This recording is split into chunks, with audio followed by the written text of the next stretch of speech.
प्रधानमंत्री नरेंद्र मोदी ने मन की बात कार्यक्रम के जरिए देशवासियों से विचार किए साझा। स्वतंत्रता दिवस पर हर घर तिरंगा.com पर सेल्फी अपलोड करने का आह्वान।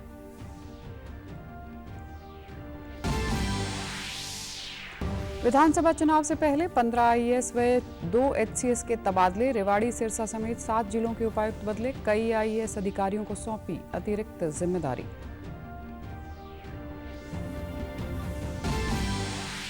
पेरिस ओलंपिक में निशानेबाज Manu Bhaker 10 metre air pistol event के फाइनल में। मुक्केबाज प्रीति पंवार ने जीत से की अपने अभियान की शुरुआत। हॉकी में भी जीता भारत।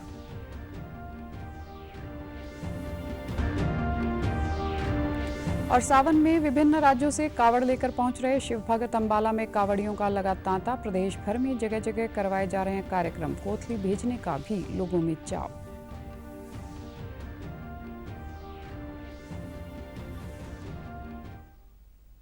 नमस्कार, मैं हूं आरजू। अब समाचार विस्तार से।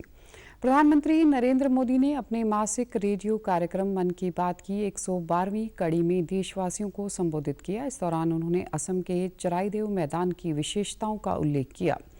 इसे हाल ही में यूनेस्को के विश्व धरोहर स्थलों में शामिल किया गया है। पीएम ने चराईदेव का अर्थ समझाते हुए कहा कि इसका मतलब है shining city on the hills, यानी पहाड़ी पर एक चमकता शहर। असम के चराईदेव मैदान को यूनेस्को वर्ल्ड हेरिटेज साइट में शामिल किया जा रहा है। चराईदेव का मतलब है shining city on the hills, यानी पहाड़ी पर एक चमकता शहर। ये अहोम राजवंश की पहली राजधानी थी।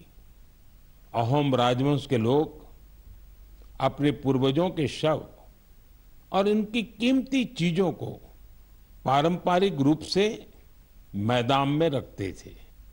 मैदान टीले नुमा एक ढांचा होता है जो ऊपर मिट्टी से ढका होता है और नीचे एक या उससे ज्यादा कमरे होते हैं। ये मैदान अहोम साम्राज्य के दिवंगत राजाओं और गणमान्य लोगों के प्रति श्रद्धा का प्रतीक है। प्रधानमंत्री ने कार्यक्रम के दौरान गणित ओलंपियाड 2024 में भारत के रिकॉर्ड प्रदर्शन की सराहना करते हुए कहा कि खिलाड़ियों की उल्लेखनीय उपलब्धि न केवल असंख्य युवाओं को प्रेरित करेगी, बल्कि गणित को युवाओं के बीच अधिक लोकप्रिय विषय बनाने में भी योगदान देगी। पीएम ने कहा कि पेरिस ओलंपिक का आगाज हो चुका है। पूरा देश विश्व पटल पर तिरंगे का परचम लहराने के लिए अपने खिलाड़ियों का उत्साह बढ़ा रहा है। पीएम ने मन की बात कार्यक्रम में खिलाड़ियों की हौसला अफजाई की, साथ ही देशवासियों से खिलाड़ियों का उत्साह बढ़ाने की अपील की। बहुत शानदार प्रदर्शन किया है। इसमें हमारी टीम ने सर्वश्रेष्ठ प्रदर्शन करते हुए 4 गोल्ड मेडल्स और 1 सिल्वर मेडल जीता है। इंटरनेशनल मैथमेटिक्स ओलंपियाड, इसमें 100 से ज्यादा देशों के युवा हिस्सा लेते हैं और ओवरऑल टैली में हमारी टीम टॉप 5 में आने में सफल रही है। इस समय पूरी दुनिया में पेरिस ओलंपिक्स छाया हुआ है। ओलंपिक्स हमारे खिलाड़ियों को विश्व पटल पर तिरंगा लहराने का मौका देता है, देश के लिए कुछ कर गुजरने का मौका देता है। आप भी अपने खिलाड़ियों का उत्साह बढ़ाइए। Cheer for Bharat. उन्होंने कहा कि रोहतक की महिलाओं ने कपड़ों पर कला के रंगों से स्मृति के रंग भरे हैं। उन्नति सेल्फ हेल्प ग्रुप से जुड़कर वो प्रशिक्षण के बाद आज लाखों कमा रही हैं। प्रधानमंत्री ने कहा कि कल दुनिया भर में टाइगर डे मनेगा। बाघों के संरक्षण में जन भागीदारी अहम है। इसी तरह लोगों ने एक पेड़ मां के नाम में बढ़ चढ़कर हिस्सा लिया। पीएम ने कहा कि 15 अगस्त पर हर बार हर घर तिरंगा अभियान के लिए सबका जोश हाई रहता है। इस साल भी लोग तिरंगे के साथ सेल्फी अपलोड करें। हथकरघा उद्योग से जुड़ी ये महिलाएं पहले छोटी छोटी दुकानें और छोटे मोटे काम कर गुजारा करती थी, लेकिन हर किसी में आगे बढ़ने की इच्छा तो होती ही होती है। इसलिए इन्होंने उन्नति सेल्फ हेल्प ग्रुप से जुड़ने का फैसला किया और इस ग्रुप से जुड़कर उन्होंने ब्लॉक प्रिंटिंग और रंगाई में ट्रेनिंग हासिल की। कपड़ों पर रंगों का जादू बिखेरने वाली ये महिलाएं आज लाखों रुपए कमा रही है। इनके बनाए बेड कवर, साड़ियां और दुपट्टों की बाजार में भारी मांग है।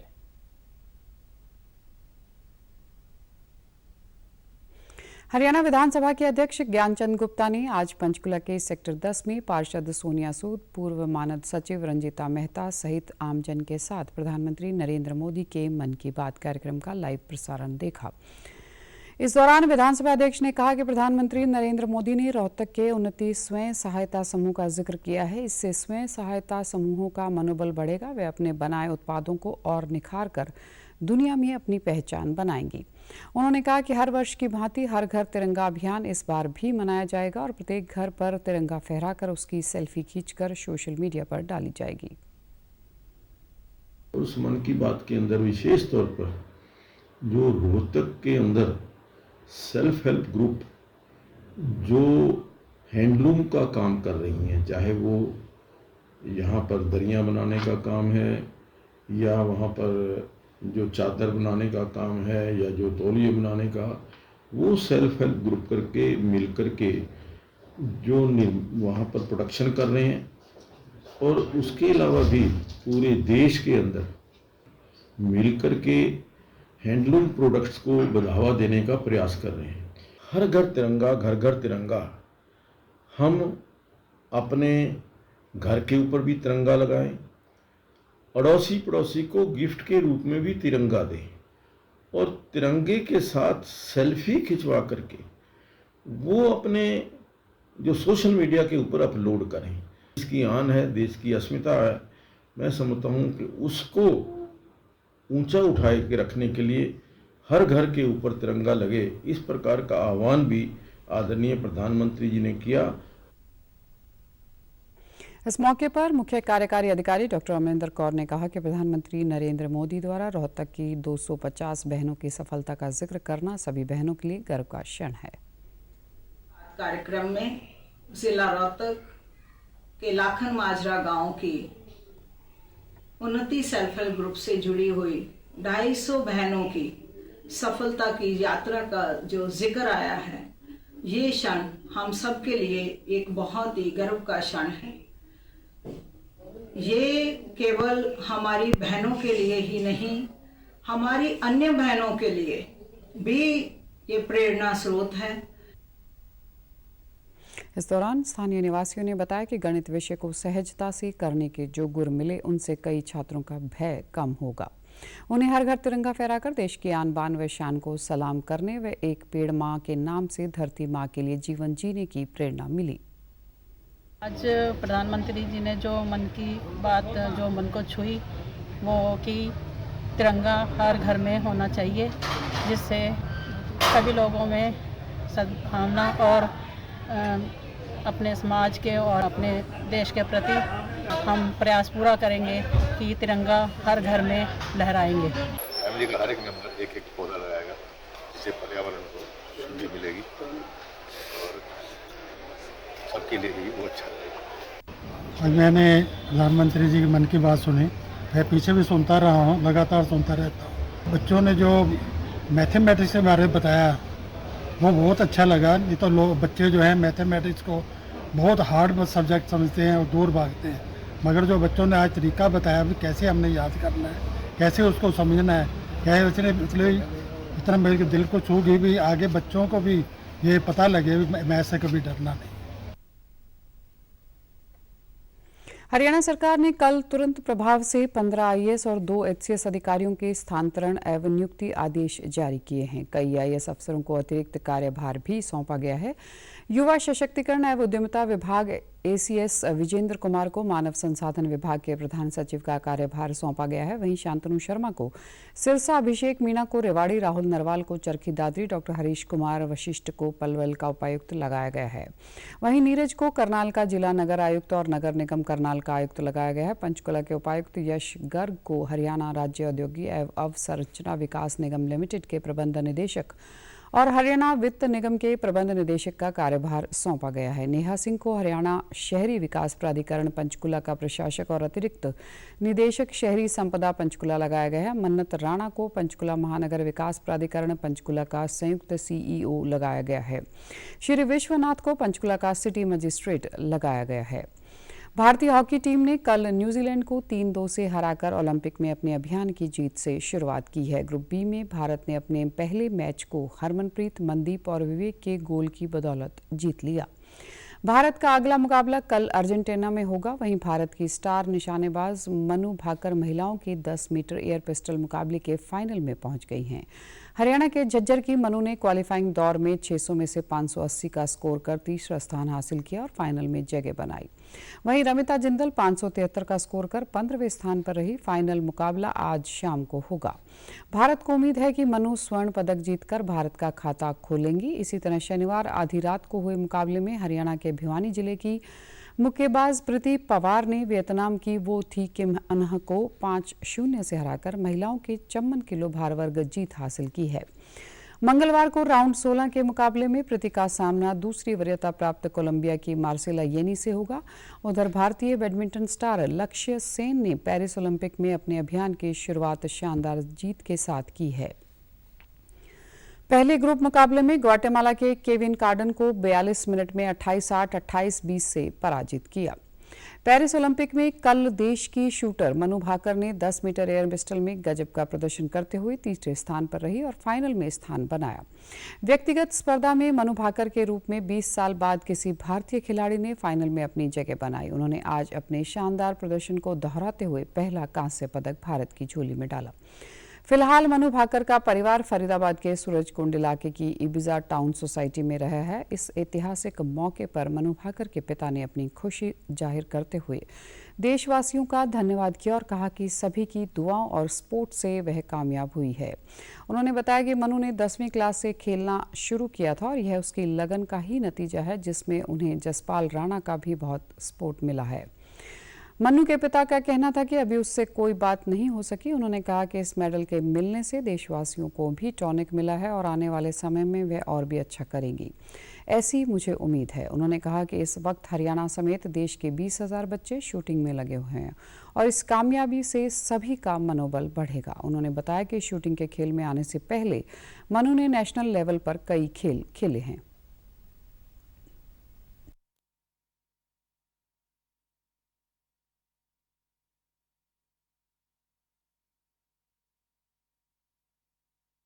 मनु ने शुरुआत की है ओलंपिक में मेडल से और अभी तो मनु के इवेंट्स बाकी हैं। इसके लिए मैं आप सबका, देशवासियों का बहुत धन्यवाद करता हूं कि उन्होंने हर मुकाम पे, विशेषकर पत्रकार बंधुओं ने और टीवी मीडिया ने ना मनु को बहुत हौसला दिया है, बहुत सपोर्ट किया है। इसके साथ साथ में मनु को जहाँ पे भी मदद मिली है वो लगभग हर कॉर्नर से मदद मिली है। स्पोर्ट्स मंत्रालय से भी टॉप्स एक डिपार्टमेंट है, वहाँ से स्पेशली फेडरेशन से उसकी सारी बातें मानी गई है। शूटिंग के लिए तो मैं ये कहूँगा कि बहुत ज़्यादा ज़रूरत थी शूटिंग गेम में ना। इतने सारे बच्चे प्रैक्टिस कर रहे हैं, लगभग 20,000 के करीब, स्पेशली हरियाणा के बहुत सारे शूटर हैं। तो इससे मैं ये कहूँगा कि इससे बहुत ज़्यादा बूस्टअप होगा और ये गेम अपने आप में नई ऊंचाइयों पे जाएगा। आज बहुत बड़ा दिन है, तो मेरे जो सोसाइटी के जो मेरे बेटी खेल रही है, सबका आशीर्वाद, सबकी शुभकामनाएं बहुत काम आई और आज देश और दुनिया सब मनु को देख रही है इस मुकाम पे खड़ा देखकर। अभी तो और मैच बचे हुए भी मनु के, वो करने के बाद में तैयारी मैंने सोच रखी।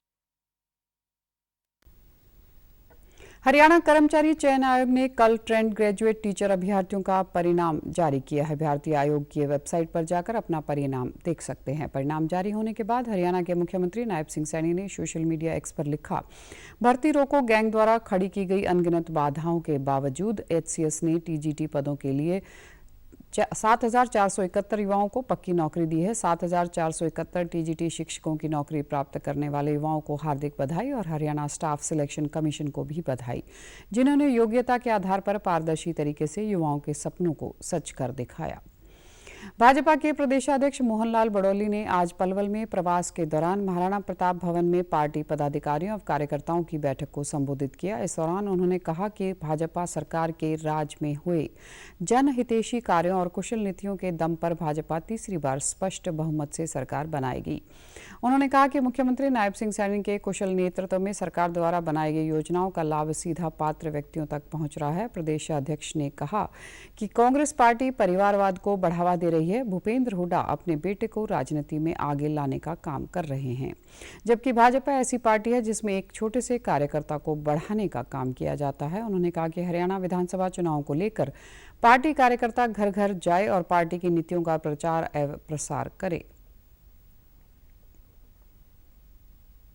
इस हरियाणा प्रदेश में जो एक अपने बेटे को स्थापित करने में लगा है, उसी प्रकार से सोनिया गांधी भी अपने बेटे को स्थापित करने में लगी है। इसी प्रकार से हरियाणा प्रदेश में अनेक नेता अपने बेटों को स्थापित करने में लगे हैं। ये भारतीय जनता पार्टी एक ऐसी पार्टी है जो कार्यकर्ता के लिए सोचती है, कार्यकर्ता को स्थापित करने के बारे में सोचती है। पता नहीं कौन सा कार्यकर्ता भारतीय जनता पार्टी में कौन किस जिम्मेवारी पर आ जाए। भारतीय जनता पार्टी एक ऐसी पार्टी है कि साधारण से साधारण परिवार में जन्म लेकर साधारण सा व्यक्ति भी इस देश की और समाज की सेवा करने का मौका राजनीतिक तौर से भारतीय जनता पार्टी में प्राप्त करता है। सोनीपत के दीनबंधु छोटूराम विज्ञान एवं प्रौद्योगिकी विश्वविद्यालय मुरथल में कल शिक्षा विभाग द्वारा जिला स्तरीय स्कूल प्रबंधन कमेटी प्रशिक्षण सह सम्मेलन का आयोजन किया गया। इसमें शिक्षा मंत्री सीमा त्रिखा ने बतौर मुख्य अतिथि व भाजपा प्रदेशाध्यक्ष मोहनलाल बड़ौली ने विशेष तौर पर शिरकत की। कार्यक्रम से पहले प्रेस वार्ता करते हुए भाजपा प्रदेशाध्यक्ष मोहनलाल बड़ौली ने कहा कि 2024 का बजट विकसित भारत के संकल्प को एक पायदान के रूप में आगे ले जाने का काम करेगा। इस बजट में भारत सरकार का जो विकसित भारत का संकल्प देश की जनता ने लिया है और जो विकसित भारत बनाने की जो शुरुआत लोकप्रिय प्रधानमंत्री नरेंद्र मोदी जी ने की है। आप सभी ने देखा है कि देश 2014 के बाद किस रफ्तार के साथ आगे बढ़ा है और ये जो रफ्तार तेज हुई है, ये रफ्तार तेज होने का कारण है जो सरकार का विजन है, जो सरकार का बजट है, किस हिस्से का कौन सा काम, कितना उसका बजट बढ़ाना, किस प्रकार से देश को नए विकास के रास्ते पर लेके आना। उन्होंने कहा कि कांग्रेस अपनी विपक्ष की भूमिका निभाने की बजाय अच्छे काम में बुराई ढूंढने का काम कर रही है। लोकतंत्र के मंदिर में खड़े होकर भी कांग्रेस के लोग झूठ बोलते हैं। लोकतंत्र में इस प्रकार की परंपरा ठीक नहीं है। लोकतंत्र का जो मंदिर हम जिस लोकसभा को मानते हैं उसमें खड़े होके भी उन्होंने जिस प्रकार से वक्तव्य दिया, चाहे जो भी उन्होंने बयान दिया, उसका स्पष्टीकरण हमारे नेताओं ने उसमें दिया है और उसने जिस प्रकार की झूठ बोलने का काम किया है और उन्होंने संविधान को हाथ में लेके सभाओं के अंदर में भी जो प्रदर्शन किया है, ये लोकतंत्र में इस प्रकार की परंपरा ठीक भी नहीं है। हरियाणा के कैबिनेट मंत्री मूलचंद शर्मा ने आज बल्लभगढ़ को 3 करोड़ रुपए की विकास कार्यों की सौगात दी। इनमें आर्यनगर में 2 करोड़ 50 लाख की लागत से नई सीवर लाइन डाली जाएगी। जनता कॉलोनी में पार्कों का सौंदर्यकरण होगा और ट्यूबवेल भी लगाए जाएंगे। इस अवसर पर कैबिनेट मंत्री ने कहा कि जनता की मूलभूत सुविधाओं को और भी बेहतर करने और बल्लभगढ़ को सुंदर शहर बनाने के लिए पूरी मेहनत और लगन के साथ काम किया जा रहा है। कैबिनेट मंत्री मूलचंद शर्मा ने कहा कि भाजपा राज्य में कोई भी पार्षद से लेकर मुख्यमंत्री बन सकता है, लेकिन कांग्रेस में परिवार के अंदर ही सत्ता की होड़ लगी रहती है। आगामी विधानसभा चुनाव में कांग्रेस का बुरा हाल होगा। उन्होंने मंच से अधिकारियों को काम में कोताही न बरतने के लिए चेताया।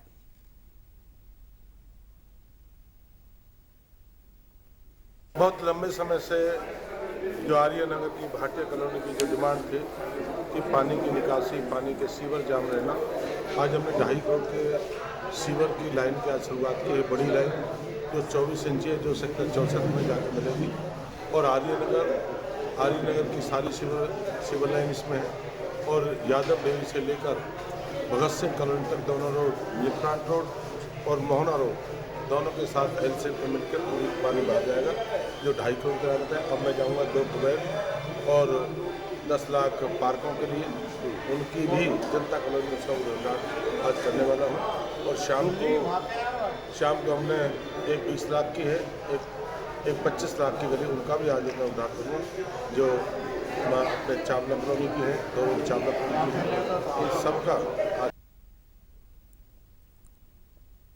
कंडेरा समाज के लोगों ने आज फरीदाबाद में कैबिनेट मंत्री मूलचंद शर्मा की अगुवाई में भाजपा का दामन थाम लिया है। समाज के जिलाध्यक्ष नरेंद्र कंडेरा और पूर्व कंडेरा समाज के पूर्व प्रदेशाध्यक्ष बालकृष्ण का कैबिनेट मंत्री मूलचंद शर्मा ने पटका पहनाकर स्वागत किया। कैबिनेट मंत्री मूलचंद शर्मा ने भाजपा में शामिल सभी लोगों को बधाई और शुभकामनाएं देते हुए कहा कि वह उन्हें हमेशा साथ लेकर आगे बढ़ेंगे और उन्हें समाज के किसी भी कार्य के लिए हमेशा साथ रखेंगे। भारतीय जनता पार्टी एक ऐसी पार्टी है जो अपनी पहचान देश और दुनिया में सबको विकास की गति को, आम व्यक्ति को, अंतिम व्यक्ति को, गरीब व्यक्ति को जो उठाने का काम किया है, वो भारतीय जनता पार्टी ने काम किया है। इनका भरोसा और विश्वास है कि भारतीय जनता पार्टी ही सबका भला करती है। बाकी पार्टी अपना भला, परिवार का भला, कुटुंब का भला, अपने अलावा कोई काम नहीं करे। भारतीय जनता पार्टी ऐसी है कि कौन देश का प्रधानमंत्री बन जाए, कौन मुख्यमंत्री बन जाए, कौन प्रदेश, कौन एमएलए बन जाए, कौन एमपी बन जाए। इस मौके पर जिलाध्यक्ष नरेंद्र कंडेरा ने कहा कि भाजपा ही सभी को साथ लेकर विकास करने का कार्य करती है, इसलिए वे भाजपा की रीति और नीति को देखते हुए भाजपा में शामिल हुए। पूर्व प्रदेश अध्यक्ष कंडेरा समाज बालकृष्ण ने कहा कि उनकी आस्था पहले भी भाजपा में रही है और आगे भी भाजपा के साथ ही रहने का निर्णय किया है। और मैं कंडेरा समाज जिला अध्यक्ष फरीदाबाद, आज बालकृष्ण जी जो हमारे अध्यक्ष हैं, उनकी अध्यक्षता में संपूर्ण कंडेरा समाज ने, फरीदाबाद ने आज भाजपा में शामिल हुए हैं और आदरणीय कैबिनेट मंत्री मूलचंद शर्मा जी की दिशा निर्देश पर कार्य करेगी पूरी कंडेरा समाज। और मैं बड़ा आभारी हूँ हमारे आदरणीय शर्मा जी का। मेरे जितने भी कंडेरा समाज है संपूर्ण हमारे माननीय कैबिनेट मंत्री मूलचंद शर्मा जी के साथ है। हम पहले भी साथ थे और आज भी साथ हैं। हम कहे दिल से इस बार भी हम भारतीय जनता पार्टी को आगे ले जाने का भरकस प्रयास करेंगे और पूरे तन मन धन से शर्मा जी के साथ हम काम करेंगे। भारतीय जनता पार्टी हमारी एक बहुत अच्छी पार्टी है और जो हर तरीके से सही काम कर रही है। इससे बेटर और कोई पार्टी नहीं है। हमारी समाज का भला कर सकती है तो भारतीय जनता पार्टी कर सकती है। प्रधानमंत्री नरेंद्र मोदी की अध्यक्षता में कल नीति आयोग की 9वीं गवर्निंग काउंसिल की बैठक हुई। प्रधानमंत्री नरेंद्र मोदी ने 2047 तक भारत को विकसित बनाने का लक्ष्य रखा। वहीं प्रधानमंत्री ने प्रत्यक्ष विदेशी निवेश आकर्षित करने और सुधारों के जरिए आर्थिक सामाजिक बदलाव के लक्ष्य को तेजी से प्राप्त करने के लिए खासा जोर दिया। A Viksit Bharat, which is a developed India by 2047, cannot be achieved just by wishful thinking. You must have tangible goals which have to be pursued. And he said that the chief ministers have a major role in this, and that's why it was being discussed here. It is because a lot of the action for Viksit Bharat is the collective action of states. So his basic request to all the states is, please develop vision plans for yourself, for each state, because Viksit Bharat at the national level is an aggregation of a lot of Viksit states. And to tell you all, the good news is, over the last year, a lot of states have moved ahead in preparing vision documents. Uttarakhand has one, Uttar Pradesh has one, Gujarat has one, Tamil Nadu has one. In the pipeline, we have Goa, we have Madhya Pradesh, we have Chhattisgarh, we have Orissa, we have Assam, and we have a couple of other states also. प्रधानमंत्री नरेंद्र मोदी ने नीति आयोग की 9वीं governing council की बैठक में हिस्सा लेने की जानकारी सोशल मीडिया प्लेटफॉर्म एक्स पर दी। इस पर लिखा, नीति आयोग की 9वीं गवर्निंग काउंसिल की बैठक में भाग लिया, मुख्यमंत्रियों के विचार सुने। हरियाणा में सदियों से कोथली की परंपरा चली आ रही है। इसके तहत सावन माह में भाई अपनी बहन के ससुराल में मीठे का शगुन लेकर जाता है। कोथली में सावन में बनने वाली घेवर और फिरनी को मुख्य मिठाई माना जाता है। इसके अलावा कोथली में बताशे, बिस्किट, लड्डू, मट्ठी और गुजिया भी शामिल किए जाते हैं। इस सामान को बहनें अपने आस पड़ोस में बड़े चाव से बांटती हैं। बच्चों बुजुर्गों के लिए कपड़े भी कोथली में दिए जाने की परंपरा रही है। कोथली सामाजिक ताने बाने को मजबूती प्रदान करती है। जींद जिले के निवासियों ने कोथली का महत्व बताते हुए कहा कि इससे आपसी सद्भाव बढ़ता है। यह परंपरा हरियाणा ही नहीं अपितु अन्य राज्यों में भी अलग अलग नामों से प्रचलित है। हमारे यहाँ हरियाणा में बोला जाता है कि कोथली के रूप में उसको खाने का मीठा सामान जैसे घेवर है, मीठी मट्ठी है या पताशे, बड़े पताशे हैं, ये सब चीजें उसके श्रृंगार का सामान है, उसके कपड़े हैं, ये सब दिया जाता है। इससे प्रेम भेंट किया जाता है। तो बहनों को, बेटियों को जी बड़ा इंतजार होता है इस त्योहार पे इन सब चीजों का। कोथली हमारी एक ऐसी सभ्यता है जो हमारे बच्चों को, लड़कियों को जो हम शादी करके अगले घर भेज देते हैं, तो उनको माँ बाप अपने तीज त्योहार पे याद करने के लिए, भाई हमारी बेटी वहाँ सुखी है या दुखी है, तो पहले कोई ऐसे साधन नहीं होया करते, भाई लड़कियों से मिल लिया करते। तो यही एक बहाना था हमारे हरियाणा में, भाई लड़कियों को भाई जाके देख भी आए और उनको मीठी चीज, घेवर है, सुवाली है और कुछ है, लत्ता कपड़ा है, जो अपने कोथली के रूप में बच्चों को दिया जाता था। हम हमारी बेटियों को, बुआ हैं जो हमारे नेक में बनती है, उनका और हमारे बीच का एक खास त्योहार है जिसको हम अपना सावन की कोथली कह सकते हैं। और ये एकमात्र ऐसा त्योहार है जो बेटी को उसके परिवार से जोड़े रखता है और खुशियां आती हैं। इस त्योहार पर हम हमारी बेटियों को कोथली पहुंचाते हैं जिसमें बहुत सारा खाने पीने का सामान होता है और वो उसके आस पड़ोस में बांटती है उसको। सावन माह में भगवान भोलेनाथ के भक्त अपने अपने शहर से निकलकर हरिद्वार से गंगा जल लाकर अपने शहर में शिवलिंग पर गंगा जल चढ़ाकर अपनी यात्रा समाप्त करते हैं। अंबाला से कई राज्यों, पंजाब, हरियाणा व हिमाचल के कावड़िए निकालते हैं। हिमाचल से आए कावड़ियों ने बताया कि वे हिमाचल के ही विभिन्न शहरों से और गंगा जल लेकर अपने शहर के शिवालय में शिवलिंग पर चढ़ाएंगे।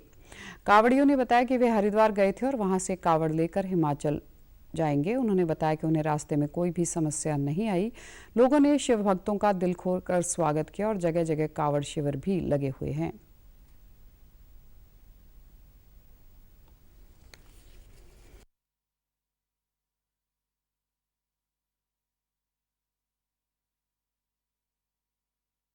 ये जो हम यात्रा करते हैं ना जी, ये भोलेनाथ की ही कृपा से है। अगर हम सावन के महीने के आगे पीछे कहीं करना चाहें तो ये असंभव है, पूर्ण रूप से असंभव है। ये तो केवल उनकी कृपा है और इनका पावन पवित्र माह है जिसके उपलक्ष्य में हम उनका नाम धारण करके चले हुए हैं। और जो हमें रास्ते में जो भी मान सम्मान मिल रहा है वो सब उनके नाम से मिल रहा है। भोलेनाथ का प्राचीन शिव मंदिर, सबसे ऊंचा एशिया का मंदिर जटोली में, वहाँ समर्पित करेंगे। इसलिए घर के उपलक्ष्य में माँ को साथ नहलाने के लिए 21 लीटर जल कांवड़ लेकर चला हूँ। माँ गंगे और माँ शिव भोले का आशीर्वाद से साथ मिलता रहे भोले का, इससे बड़ी और क्या बात है। गंगोत्री से जल लेके हिमाचल बिलासपुर के लिए रवाना हो रहे हैं और गंगा माई का आशीर्वाद हमें 24 घंटे तवेदार मिलता है। और दूसरी बात ये है कि हमारे को कावड़ियों को सबसे अच्छी सुविधा योगी सरकार में, जो यूपी में हम आए बड़े शांति से और सुबह से आए और योगी की बहुत अच्छी कावड़ यात्रियों की सेवा के लिए मौका मिला हमारे को। तो हमें योगी जी को ये प्रदान करते हैं कि योगी जी ऐसी कावड़ यात्रा आगे भी चलाते रहे। पीछे भी हमारे को बहुत अच्छा मिला और अब भी हमारे को अच्छा मिला। वन व खेल मंत्री राज्य मंत्री संजय सिंह ने नूंह में भाजपा कार्यालय में प्रेस वार्ता को संबोधित किया। इस दौरान उन्होंने कहा कि बजट किसान, व्यापारी, मजदूर एवं सभी वर्गों के हित में है। इंडिया गठबंधन के जो नेता बजट पर सवाल उठा रहे हैं वे अपने गिरेबान में झांक कर देखें। जब केंद्र व राज्य में 10 साल कांग्रेस की सरकार थी, उसकी तुलना में कई गुना ज्यादा विकास भाजपा की केंद्र व राज्य सरकार के समय में हुआ है। उन्होंने कहा कि प्रदेश में एक पेड़ मां के नाम अभियान चलाया जा रहा है जिसमें करोड़ों पेड़ प्रदेश भर में लगाए जाएंगे। उन्होंने कहा कि जो पुराने वृक्ष हैं उनके मालिकों को पेंशन देने की एक नई योजना राज्य सरकार ने शुरू की है। भाजपा की सरकार ने युवा, किसान, गरीब सभी के हित में फैसले लिए हैं।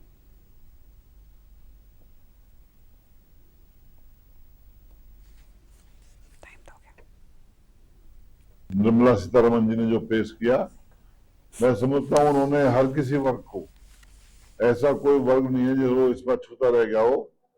इसमें हर वर्ग को टच करने की कोशिश की है।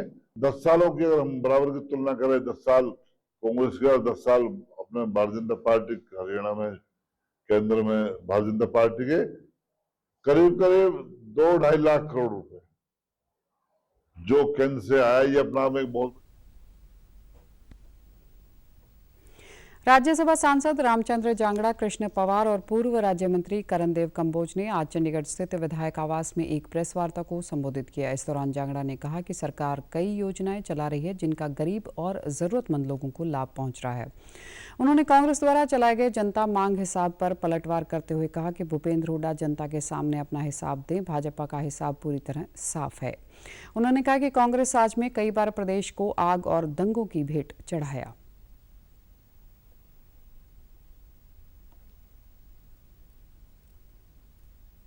भूपेंद्र हुड्डा जी एक बात कहते हैं कि हम जनता के बीच में जाएंगे और भारतीय जनता पार्टी की सरकार से हिसाब मांगेंगे। मैं हिसाब की बात कर रहा हूं।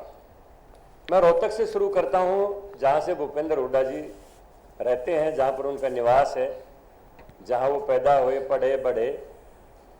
हरियाणा के वित्त मंत्री थे उस समय कैप्टन अभिमन्यु जी। उनके घर को पूरी तरह से जला के राख किया गया और तमाम घर के जो वासी थे वो भी उस समय घर के अंदर मौजूद थे। किन परिस्थितियों में कैसे वो बाहर निकले, सारा हरियाणा प्रदेश इस बात को जानता है। एक ऐसा असमंजस का और एक ऐसा जिसके अंदर हम कह सकते हैं कि अफवाहों का माहौल पैदा करना चाहते हैं कि प्रदेश के अंदर दोबारा एक सद्भावना का वातावरण खराब हो जाए। इसलिए भूपेंद्र हुड्डा अपना हिसाब दे दे जनता के सामने। भारतीय जनता पार्टी का हिसाब पाक साफ है, उससे हिसाब मांगने की उसको कोई जरूरत नहीं है। इस मौके पर राज्यसभा सांसद कृष्ण पवार ने भी संबोधित किया। उन्होंने कहा कि भाजपा के राज में हर वर्ग के लोगों के लिए कल्याणकारी योजनाएं चलाई जा रही हैं। समाचारों में आज इतना ही। नमस्कार।